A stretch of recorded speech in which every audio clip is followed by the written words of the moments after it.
program.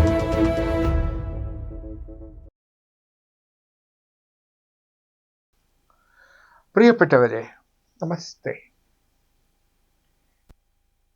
എൻ്റെ ഗുരുക്കന്മാരെ കുറിച്ച് ഓർമ്മിക്കുമ്പോൾ ആദ്യം എൻ്റെ മനസ്സിൽ തെളിയുന്ന ചിത്രം നഴ്സറി ക്ലാസ്സിൽ എന്നെ പഠിപ്പിച്ച ദീനാമ ടീച്ചറിൻ്റെതാണ്. നല്ല വെളുത്ത് ചുരുണ്ട മുടിയുള്ള സുന്ദരിയായ ഈ ടീച്ചറാണ് എൻ്റെ ജീവിതത്തിൽ ആദ്യം പ്രവേശിച്ച ഗുരുനാഥ. പിന്നെ 1ാം ക്ലാസ് മുതൽ 4ാം തരം വരെ ക്ലാസ് ടീച്ചറായിരുന്ന വസുമതി ടീച്ചർ, സോഷ്യൽ സ്റ്റഡീസ് പഠിപ്പിച്ച ഷെറീഫ ടീച്ചർ, പാട്ട് പഠിപ്പിച്ച സുശീല ടീച്ചർ, തയ്യൽ പഠിപ്പിച്ച മേരി ടീച്ചർ, ഇവരെയെല്ലാം ഞാൻ ഓർക്കും. അക്ഷരം എഴുതാനും കണക്ക് കൂട്ടാനും കവിതകൾ ചൊല്ലാനും കഥകൾ പറയാനും കളിക്കാനും ചിരിക്കാനും ഒക്കെ എന്നെ പഠിപ്പിച്ച ഈ ടീച്ചർമാരെ ഞാൻ എങ്ങനെ മറക്കാനാണ്? ഇന്ന് നമ്മളിൽ പലർക്കും നമ്മുടെ കുഞ്ഞുങ്ങളെ കിൻഡർ ഗാർട്ടനിൽ അയക്കാൻ മടിയാണ്. അവരൊരു കൊച്ചു കുഞ്ഞല്ലേ എന്നാവും ചിലപ്പോൾ ചോദിക്കുന്നത്.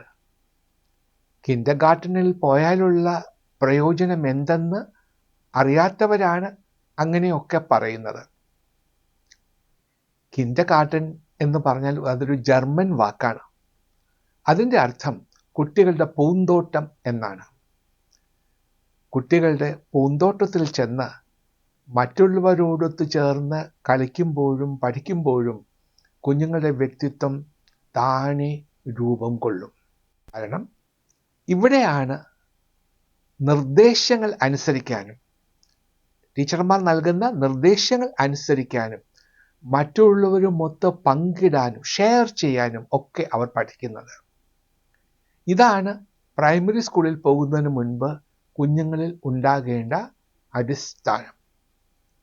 അതിൻ്റെ ഫൗണ്ടേഷൻ ഇതായിരിക്കണം.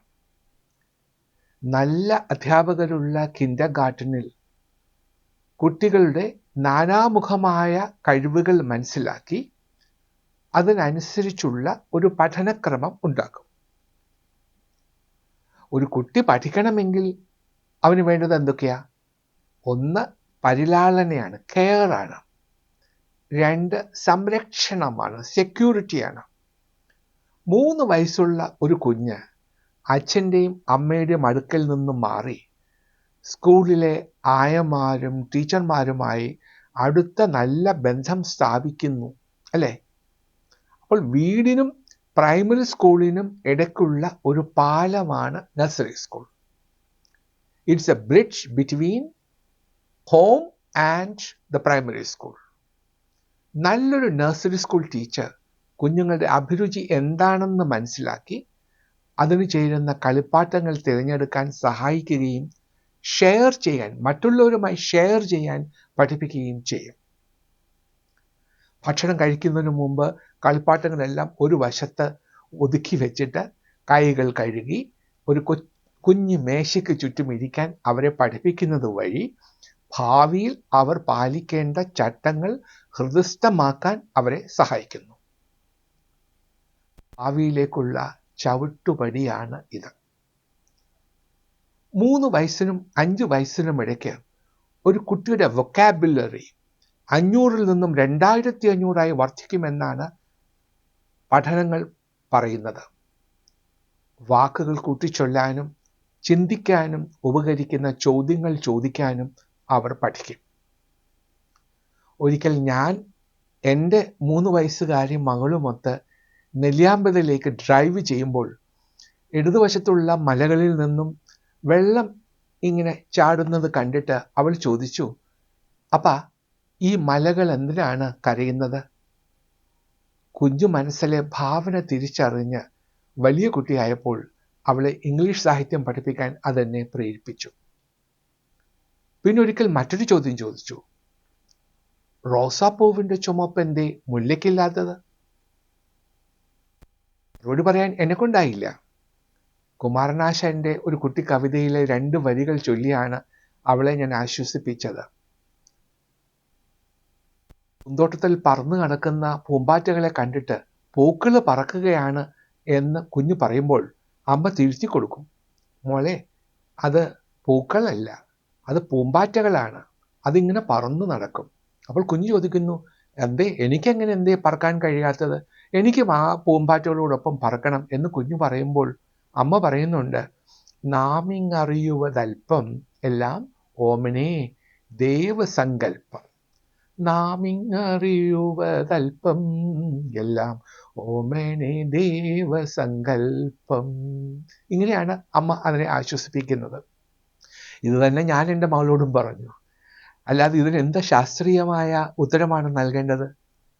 ഒരു തടിക്കഷണം വെള്ളത്തിൽ പൊങ്ങിക്കിടക്കുകയും കല്ല് വെള്ളത്തിനടിയിൽ കിടക്കുകയും ചെയ്യുന്നത് എന്തുകൊണ്ട് എന്ന് ചോദിച്ചാൽ അവർക്കൊരു ഉത്തരമുണ്ടാകും. വെള്ളത്തിനടിയിൽ നല്ല തണുപ്പാണ്, അതുകൊണ്ടാണ് കല്ല് വെള്ളത്തിനടിയിൽ പോകുന്നത് എന്നായിരിക്കും കുഞ്ഞു മനസ്സിലെ ഉത്തരം.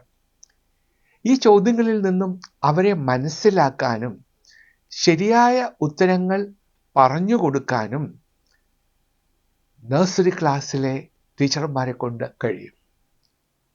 അവരുടെ അന്വേഷണത്തര ഇൻക്വിസിറ്റീവ്നെസ് വർദ്ധിപ്പിക്കാനും അവർക്ക് സാധിക്കും. ഇനി നമുക്ക് നമ്മുടെ തൊട്ട അയൽ രാജ്യമായ ചൈനയിൽ കിൻഡർ ഗാർഡൻസ് എങ്ങനെയാണ് സംവിധാനം ചെയ്തിരിക്കുന്നത് നോക്കാം.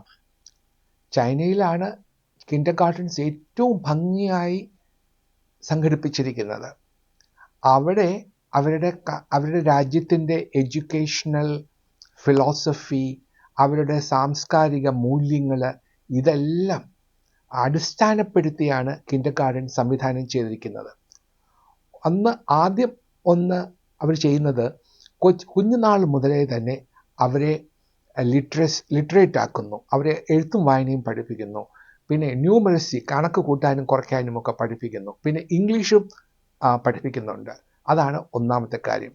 രണ്ടാമത് അവർ വലിയ ഇമ്പോർട്ടൻസ് കൊടുക്കുന്നത്, പ്രാധാന്യം കൊടുക്കുന്നത് അവരുടെ സംസ്കാരത്തിനെ കുറിച്ച് പഠിപ്പിക്കുന്നതിലാണ്. അത് അവരുടെ കൾച്ചറൽ എഡ്യൂക്കേഷൻ എന്ന് തന്നെ അവരുടെ പേര് വിളിക്കുന്നു. അതിനകത്ത് ചൈനയുടെ ട്രഡീഷൻസ്, അവരുടെ പാരമ്പര്യങ്ങൾ, അവരുടെ ഉത്സവങ്ങൾ, അവരുടെ മോറൽ എഡ്യൂക്കേഷൻ, ഇതെല്ലാം ഈ കിൻഡർ ഗാർഡനിൽ തന്നെ അവരെ പഠിപ്പിക്കുന്നുണ്ട്. അപ്പോൾ അതുകൊണ്ട് കൊച്ചു കുഞ്ഞുങ്ങൾക്ക് തന്നെ ചൈനയുടെ പാരമ്പര്യത്തെക്കുറിച്ച്, അവരുടെ സംസ്കാരത്തെക്കുറിച്ച്, അവരുടെ ഫെസ്റ്റിവൽസ്, അവരുടെ ഉത്സവങ്ങളെക്കുറിച്ചൊക്കെ ചെറിയ അവബോധം ഉണ്ടാക്കാൻ അത് സഹായിക്കുന്നുണ്ട്. പിന്നെയുള്ളത് അവർ ഏറ്റവും ഇമ്പോർട്ടൻസ് കൊടുക്കുന്നത് ഫിസിക്കൽ ഡെവലപ്മെൻറ്റിനാണ്. കാരണം കൊച്ചു കുഞ്ഞുങ്ങൾക്ക് ഞാൻ കണ്ടിട്ടുണ്ട്. അവിടെ ഞാൻ 2013 പിന്നെ സ്പോർട്സ് അതോറിറ്റി ഓഫ് ഇന്ത്യയുടെ ഡയറക്ടർ ജനറൽ ആയിരുന്നപ്പോൾ വുഹാനിൽ പോയി. വുഹാൻ യൂണിവേഴ്സിറ്റി, സ്പോർട്സ് യൂണിവേഴ്സിറ്റി ഉണ്ട്. അവിടെ കണ്ട കാഴ്ച എന്നെ അത്ഭുതപ്പെടുത്തി. 2 വയസ്സ് 3 വയസ്സൊക്കെ ഉള്ള കൊച്ചു കുഞ്ഞുങ്ങൾ, അതിനെ എല്ലാം കണ്ടാൽ എല്ലാം ഫാക്ടറിയിൽ പ്രൊഡ്യൂസ് ചെയ്തതുപോലെ തോന്നും. കാരണം എല്ലാത്തിനും വട്ടമുഖം, രണ്ടായിട്ട് പിന്നിയിട്ടിരിക്കുന്ന മുടിക്കെട്ടുകൾ, എല്ലാം ഡോൾസ് പോലെ ഇരിക്കുന്ന കുഞ്ഞുങ്ങളാണ്. എന്നിട്ട് ഇതിനൊക്കെ കോച്ച് എടുത്ത് മുകളിലോട്ട് എറിയുന്നു, അത് താഴെ വീഴുന്നു, അതിന് നെറ്റുണ്ട് താഴെ. അവർ ഭയചകിതരാക്കുന്നില്ല. കുറച്ച് കഴിയുമ്പോൾ അവർ സമസോൾട്ട് ചെയ്യുന്നു. അവർ ജിംനാസ്റ്റിക്സ് അവരെ പഠിപ്പിക്കുന്നു. 2 വയസ്സും 3 വയസ്സുമുള്ള കുഞ്ഞുങ്ങളെയൊക്കെ എടുത്തിട്ട് ഇവർ ഇങ്ങനെ പഠിപ്പിക്കുന്നത് കണ്ടിട്ട് ഞാൻ അത്ഭുതപ്പെട്ടു. എന്നാണ് ഇന്ത്യയിൽ ഇതൊക്കെ സംഭവിക്കുക? ഇത് ഇവിടെ നടക്കുന്ന കാര്യമാണോ? സ്റ്റേറ്റ് കുഞ്ഞുങ്ങളെ അങ്ങ് എടുക്കുകയാണ്.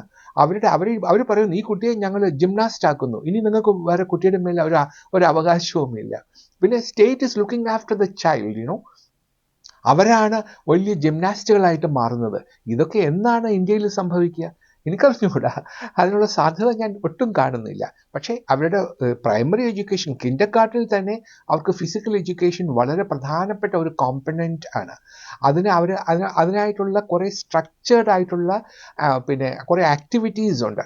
അത് അവരുടെ ഫിസിക്കൽ ഹെൽത്ത്, അതിൻ്റെ ഡെവലപ്മെൻറ്റ്, അതിന് വേണ്ടുന്ന എക്സസൈസ്, ഗെയിംസ്, പിന്നെ അവരുടെ തായ് ചി എന്ന് പറഞ്ഞ ഒരു പ്രാക്ടീസ് ഉണ്ട്. നമ്മുടെ കളരിപ്പയറ്റിൻ്റെ ഒരു ചെറിയ രൂപമാണ്. അതൊക്കെ അവരെ പഠിപ്പിക്കുന്നുണ്ട് കുഞ്ഞുനാളിൽ തന്നെ. പിന്നെ എനിക്ക് ഏറ്റവും ഇഷ്ടപ്പെട്ട കാര്യം അവരുടെ കല, അവരുടെ മ്യൂസിക്, ഇത് അവിടെ ക്രിയേറ്റീവ് ആർട്സ്, ഇത് ആ കൊച്ചു കുഞ്ഞുങ്ങളെ വരയ്ക്കാൻ, പെയിൻറ്റ് ചെയ്യാനായിട്ട്, പാട്ട് പഠിപ്പിക്കുന്നു. ഇതൊക്കെ അവിടെ കരിക്കുലത്തിൻ്റെ അവിഭാജ്യ ഘടകമാണ്. ഇതൊക്കെയാണ് കുഞ്ഞുങ്ങളെ കുഞ്ഞുനാൾ മുതലേ പഠിപ്പിക്കുന്നത്. ഇതൊക്കെയാണ് നമ്മളും ചെയ്യേണ്ടുന്നത്, അല്ലേ? ഇതൊന്നും നമ്മൾ ചെയ്യാതെ നമ്മൾ ചുമ്മാതെ കുട്ടികളെ 5ാം ക്ലാസ്സിൽ നേരിട്ട് കൊണ്ട് ചേർക്കുന്നു, അല്ലെങ്കിൽ പ്രൈവറ്റ് സ്കൂളിൽ കൊണ്ട് ചേർക്കുന്നു, പോരാ. ഇതൊക്കെ നമ്മുടെ കിൻഡർ ഗാർഡനിലും ഇതേപോലെ കുഞ്ഞുങ്ങളെ പഠിപ്പിക്കണം. 2ഉം 3ഉം വയസ്സുള്ള കുഞ്ഞുങ്ങൾക്ക് സിവിക് സെൻസ് അവർക്ക് നന്നായി അറിയാം. എവിടെയാണ് അവിടെ റോഡിൽ തുപ്പാൻ പാടില്ല, അവിടെ വൃത്തികേടുകളൊന്നും എടുത്ത് വലിച്ചെറിയാൻ പാടില്ല. ഇതൊക്കെ കുഞ്ഞുനാൾ മുതലേ അവരെ പഠിപ്പിക്കുന്ന കാര്യങ്ങളാണ്. പിന്നെ അവിടെ ഗവൺമെൻറ്റിൻ്റെ കീഴെയുള്ള ഗവൺമെൻറ്റിൻ്റെ ഉടമയിലുള്ള കിൻഡർ ഗാർഡൻസ് ഉണ്ട്, പ്രൈവറ്റ് സെക്ടർ നടത്തുന്ന കിൻഡർ ഗാർഡൻസും ഉണ്ട്. സ്വാഭാവികമായിട്ടും ഗവൺമെൻറ് നടത്തുന്ന കിൻഡർ ഗാർഡൻസിൽ ഫീസ് കുറവാണ്, പ്രൈവറ്റുകാർ നടത്തുന്ന സ്ഥാപനങ്ങളിൽ ഫീസ് കൂടുതലാണ്. പക്ഷേ എന്നാലും ഇത് രണ്ടും നിയന്ത്രിക്കാനുള്ള കെൽപ്പ് ഗവൺമെൻറ്റിനുണ്ട്. അവർ പറയും എന്താണ് പഠിപ്പിക്കേണ്ടത്, ആരാണ് പഠിപ്പിക്കേണ്ടത്, പഠിപ്പിക്കേണ്ട ആളുകളുടെ യോഗ്യത എന്താണ്. ഇതെല്ലാം ഗവൺമെൻറ് റെഗുലേഷൻസ് വളരെ ഭംഗിയായിട്ട് ചിട്ടയായിട്ട് അത് അവരവിടെ നടത്തുന്നു. പിന്നെ ഇനി ഒന്നുകൂടി പറയാം, അവർക്ക് കുഞ്ഞുങ്ങൾക്ക് അവർ തന്നെ കിൻഡർ ഗാർഡനിൽ തന്നെ ഭക്ഷണം കൊടുക്കും. അവരുടെ ന്യൂട്രീഷ്യസ് ആയിട്ടുള്ള ഭക്ഷണം അവിടെ തന്നെയാണ് കൊടുക്കുന്നത്, അല്ലാതെ പുറമേ നിന്ന് കൊണ്ടുവരാൻ സമ്മതിക്കില്ല. അപ്പോൾ അതിനകത്ത് അവരുടെ ബാലൻസ് ന്യൂട്രീഷന് എംഫസിസ് കൊടുത്തുകൊണ്ട് അതിനുള്ള മീൽസ്, അവരുടെ ഡയറ്ററി റിക്വയർമെൻറ്റ്സ് എന്തൊക്കെയാണെന്ന് നോക്കി അതിന് തരത്തിലുള്ള വിവിധതരം ഫുഡുകളൊക്കെയാണ് അവിടെ കൊടുക്കുന്നത്. പിന്നെ ഇത് പേരൻ്റൽ ഇൻവോൾവ്മെൻറ്റും ഉണ്ട്. അതാണ് ഒരു പ്രധാനപ്പെട്ട കാര്യം. കാരണം അവിടെ രക്ഷകർത്താക്കളെ അവരെ എൻകറേജ് ചെയ്യുന്നു, അവരെ പ്രോത്സാഹിപ്പിക്കുന്നു, കുഞ്ഞുങ്ങളുടെ വളർച്ചയിൽ അവർ കൂടി പങ്കാളികളാകുന്നു. ഇങ്ങനെയാണ് ചൈനയിലുള്ള കിൻഡർ ഗാർഡൻസ് നടക്കുന്നത്. ഈ ഒരു മോഡൽ നമ്മുടെ രാജ്യത്ത് ഉണ്ടായേ മതിയാവൂ. ഇതുണ്ടായാൽ മാത്രമേ നമുക്ക് നമ്മുടെ വിദ്യാഭ്യാസ സമ്പ്രദായത്തിൽ കാതലായ മാറ്റങ്ങൾ ഉണ്ടാക്കാൻ കഴിയൂ എന്ന് ഞാൻ ഉറച്ചു വിശ്വസിക്കുന്നു. നഴ്സറി ക്ലാസ്സിൽ ഓടാനും ചാടാനും പഠിക്കുന്നത് വഴി അവരുടെ മോട്ടോർ സ്കിൽസ് വർദ്ധിപ്പിക്കുകയാണ് ചെയ്യുന്നത്. ഇത് പൂർണ്ണമായും ഉപയോഗപ്പെടുത്തുന്ന ഒരു കുട്ടിക്ക് പ്രൈമറി സ്കൂളിൽ പ്രവേശിക്കുമ്പോൾ എന്തെന്നില്ലാത്ത ആത്മവിശ്വാസമുണ്ടാകും. ഇങ്ങനെയാണ് അറിവിൻ്റെ ലോകത്തിലേക്ക് അവർ ചുവടുവയ്ക്കുന്നത്. മഹാകവി ഇടശ്ശേരിയുടെ വരികൾ ഓർക്കുക. കുഞ്ഞേ, നീ ആരായിത്തീരണം ഹന്ത ചിന്തിപ്പതില്ല ഞാനൻ ക്രാന്തദർശിത്വ കുറവ് മൂലം. എൻ്റെ പ്രിയപ്പെട്ട കുഞ്ഞെ, നീ ആരായിത്തീരണമെന്ന് പറയാനുള്ള ക്രാന്തദർശിത്വം എന്നിലില്ല. എന്നാൽ ഒന്നു മാത്രം ഞാൻ ആശംസിക്കാം, നിന്നിലൊരു മുകുളമുണ്ട്, നിന്നിലൊരു മൊട്ടുണ്ട്. അത് നിന്നിൽ നിന്നും തന്നെ വിരിഞ്ഞിടണം. എല്ലാ കുഞ്ഞുങ്ങളിലും പ്രതിഭയുടെ ഒരു മൊട്ടുണ്ട്.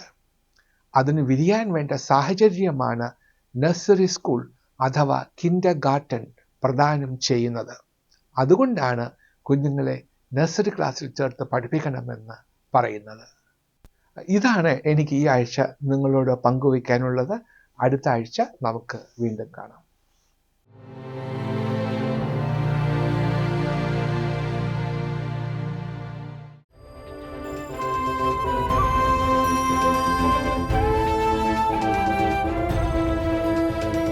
Bhavika, a student enrichment program.